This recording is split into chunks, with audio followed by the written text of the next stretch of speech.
Hello students, welcome to easy math for JEE. I am Ujjwal Kaushik, your friend. जो भी students IIT JEE की preparation कर रहे हैं उनके लिए हमारा चैनल बहुत यूजफुल है।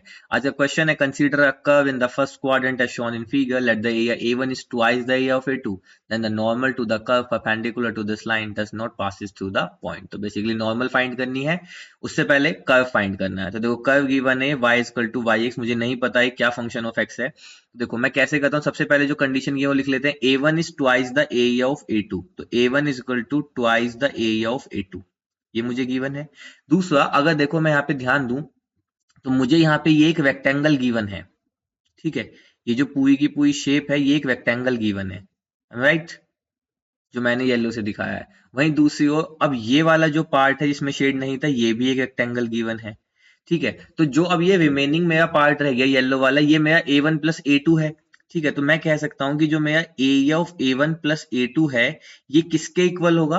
पहले देखो, पहले जो पूरा येलो वाला रेक्टेंगल है, अगर मान लीजिए उसकी लेंथ यहां से यहां तक x है और यहां से यहां तक ये कितनी y है, ये गिवन है। ठीक है, तो यानी कि एक्स वाई माइनस, अब देखो यहां से यहां तक की लेंथ कितनी है 4, और यहां से यहां तक की लेंथ कितनी है 2, तो 4 इंटू 2 8। तो मैं क्या ऐसे लिख सकता हूं, if I am not wrong. ठीक है, अगेन मैं बताता हूं मैंने कैसे किया इसको। देखो मैं फिर से आपको एक्सप्लेन करता हूं, अगर आपको नहीं समझ में आया। देखो मुझे कोई भी कर्व नहीं गिवन था, तो मुझे कुछ ना कुछ एक्स वाई की टर्म्स बनानी थी। तो मैंने क्या मेथड यूज किया, देखो अगर आप ध्यान दें तो ये जो है यहां से यहां तक पूरा आपका क्या है, ये आपका यहां से यहां तक की डिस्टेंस x है और यहां से यहां तक की डिस्टेंस y है। तो ये पूरा एक क्या बन रहा है, रेक्टेंगल। तो मैं कह सकता हूं इस रेक्टेंगल का एरिया कितना होगा, लेंथ इंटू ब्रेथ यानी कि एक्स वाई। अब माइनस, अब देखो ध्यान दो, यहां से यहां तक की जो ये लेंथ है ये कितनी है 4, और ये लेंथ कितनी है 2। तो इसका एरिया कितना होगा, 4 इंटू 2 8। तो अगर मैं इस पूरे में से ये 8 वाला एलिमिनेट कर देता हूं तो मेरे पास क्या बच जाएगा, सिर्फ A1 और A2 बच जाएगा। तो वही तो मैंने यहाँ पे लिखा है बस। अब मैं क्या करता हूँ, यहां से A2 की वैल्यू पुट कर देता हूँ। तो A2 क्या आ जाएगा, A1 plus A1 by 2 is equal to x y minus 8। तो यहां से हो गया 2A1, तो 3/2 A1 is equal to x y minus 8। ठीक है, तो यहां से A1 क्या हो गया, A1 हो गया 2/3 एक्स वाई माइनस, और ये हो जाएगा आपका 16/3। ये आ गया मेरा A1। अब देखो A1 जो मेरा एरिया था उसको अब मैं यूज करता हूं एप्लीकेशन ऑफ इंटीग्रल का, और उसको जस्टिफाई करता हूं। देखो कैसे, अब देखो A1 की बात करनी है मुझे सिर्फ। तो A1 में क्या होगा, मैं वर्टिकल स्ट्रिप चलाता हूं। ठीक है, तो मैं कलर बदल लेता हूं। देखो मैं वर्टिकल स्ट्रिप अगर यहां से चलाता हूं तो वर्टिकल स्ट्रिप चलेगी इस तरह से, है ना। ये चलेगी मेरी वर्टिकल स्ट्रिप कहां से कहां तक, 4 से x तक। तो मैं A1 को क्या लिख सकता हूं कि 4 टू x। ठीक है, अब क्योंकि वर्टिकल स्ट्रिप चले तो upper curve minus lower curve. अभी जो अपर कर्व है ये तो मुझे पता नहीं है, बल्कि ये क्या है, y equal to y x है। तो अपर कर्व क्या हो गया, y of x minus lower curve क्या है, y इक्वल टू 0 की लाइन, नथिंग बट 0। और यहां से ये आ गया आपका dx। This is equal to 2/3 x y minus 16/3। ठीक है, मैं इसको सिंप्लीफाई कर देता हूं तो यहाँ पे सिर्फ बच जाएगा मेरा वाई एक्स। ठीक है, यहाँ पे क्या है, सिर्फ वाई एक्स इंटू dx। ठीक है, अब देखो, अब मैं यूज करता हूं डेफिनेट इंटीग्रल की दो मोस्ट इंपॉर्टेंट प्रॉपर्टी। पहली प्रॉपर्टी कहती है कि अगर definite integral a to b f of x dx given है तो this is same as a to b f of t dt। मतलब मैं वेरिएबल चेंज करूं तो उससे मेरे इंटीग्रेशन पे कोई भी इंपैक्ट नहीं पड़ेगा। तो मैंने यहाँ पे अपना वेरिएबल चेंज किया 4 टू x, अब मैंने यहाँ पे इसको y ऑफ t कर लिया और dt कर लिया।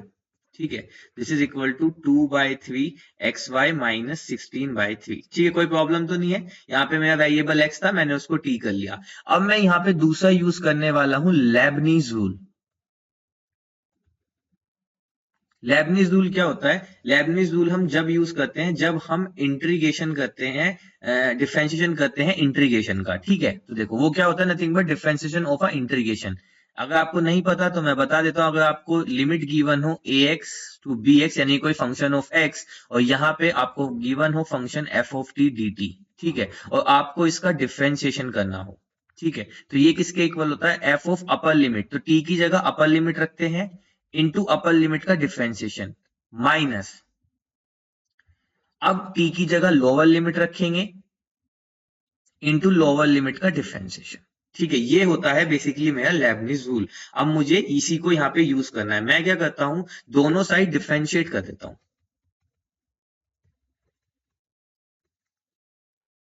ठीक है, देखो यहाँ पे x के रिस्पेक्ट में कर रहे हैं, जो लिमिट गिवन है उसके रिस्पेक्ट में होता है। ठीक है, तो देखो x के रिस्पेक्ट में जो डिफरेंशिएशन करेंगे तो लेफ्ट हैंड साइड में क्लियरली मैं लेबनीज रूल यूज कर सकता हूँ। ठीक है, तो लेबनीज रूल के अकॉर्डिंग क्या हो जाएगा, y ऑफ t की जगह पे अपर लिमिट यानी कि x इंटू अपर लिमिट का डिफरेंशिएशन यानी कि 1 minus lower limit into lower limit का डिफरेंशिएशन 0 हो जाएगा, तो डायरेक्ट 0 लिख देते हैं, इज इक्वल टू 2/3 बाहर।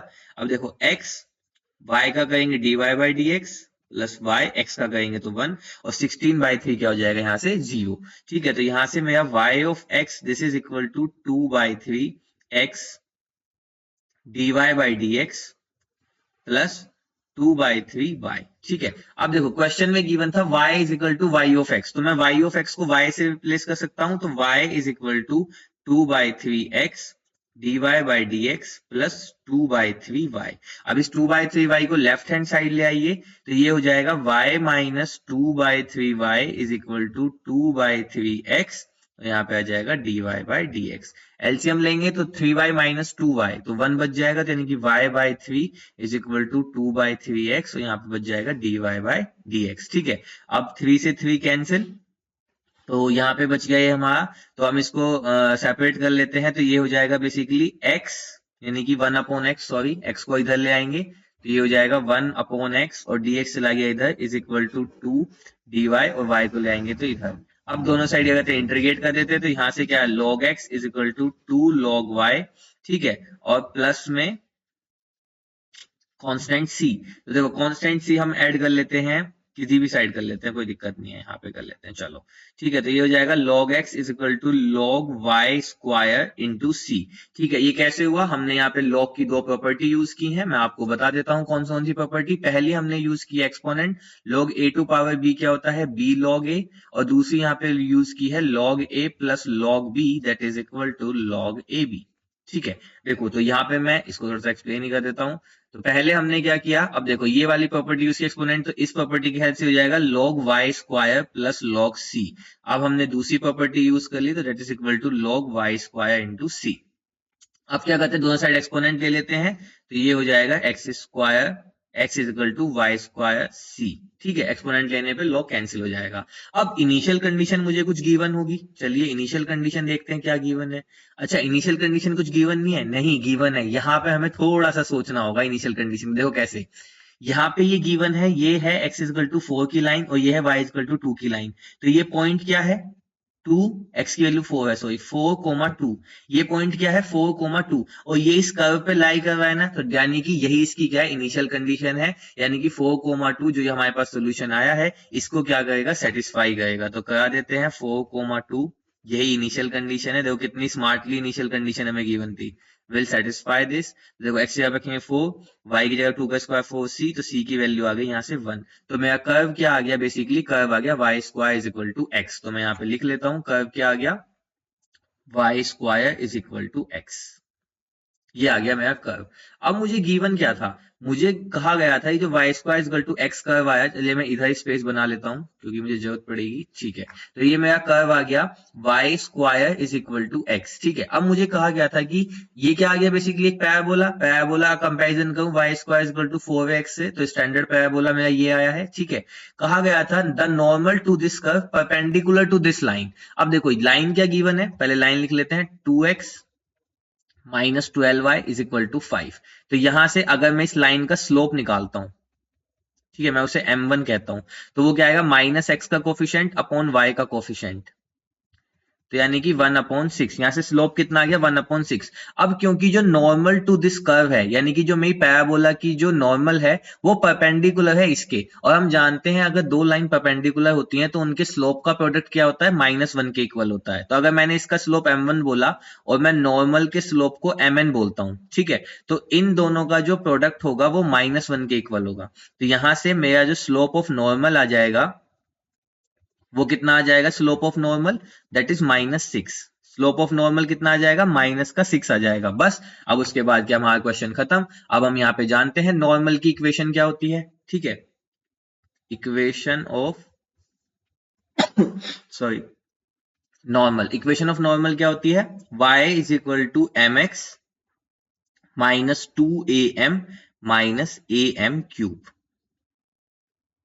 अब देखो यहाँ से कंपैरिजन करेंगे तो 4a किसके 1 के इक्वल, तो a की वैल्यू आ गई 1/4। अब हमें a भी पता है, हमें m भी पता है, मैं दोनों को हाईलाइट कर देता हूं, बस इसमें रखना है और हमें इक्वेशन मिल जाएगी। तो चलिए इक्वेशन बनाते हैं। तो इक्वेशन आ गई यहाँ से y is equal to m की जगह रखा -6 इंटू एक्स -2 इंटू a की जगह पे 1/4 इंटू माइनस का 6 -1/4 और -6 की क्यूब। ठीक है, तो यहाँ से बेसिकली क्या आ गया, माइनस का 6x। ठीक है, इससे a कैंसिल, तो यहाँ से 2 और 2 से a कैंसिल 3, तो यहाँ से आ गया प्लस का 3। ठीक है, और यहाँ से आ गया माइनस, ये भी हो जाएगा प्लस। ठीक है, तो 6 6 36 और 216, तो 216। तो यहाँ पे अगर मैं लिखूं 216/4, तो 4 पंजे भी 4, तो यहाँ से आ गया 54, तो प्लस का आ गया 54। तो y इज इक्वल टू आ गया -6x प्लस 57, तो यानी कि y plus 6x is equal to 57, ये आ गई मेरी नॉर्मल। ठीक है, अब गिवन था इनमें से कौन सा इसको सेटिस्फाई नहीं करता। सबसे पहले 621 को लें, तो देखो यहाँ पे हम x को 6 लें तो 6 6 36। ठीक है, सबसे पहले 1 बाय 1 चलो रख ही लेते हैं। पहला ऑप्शन है 621, तो 6 6 36 और 21 प्लस 36, तो 57 ही आया, सेटिस्फाई कर गया।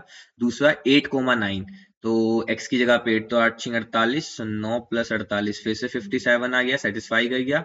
तीसरा देखते हैं 10 -4, तो x की जगह पे 10, तो यानी कि 60 -60 और ये माइनस का 4, तो ये है 56, इसने सेटिस्फाई नहीं किया, तो option 3 is our right answer.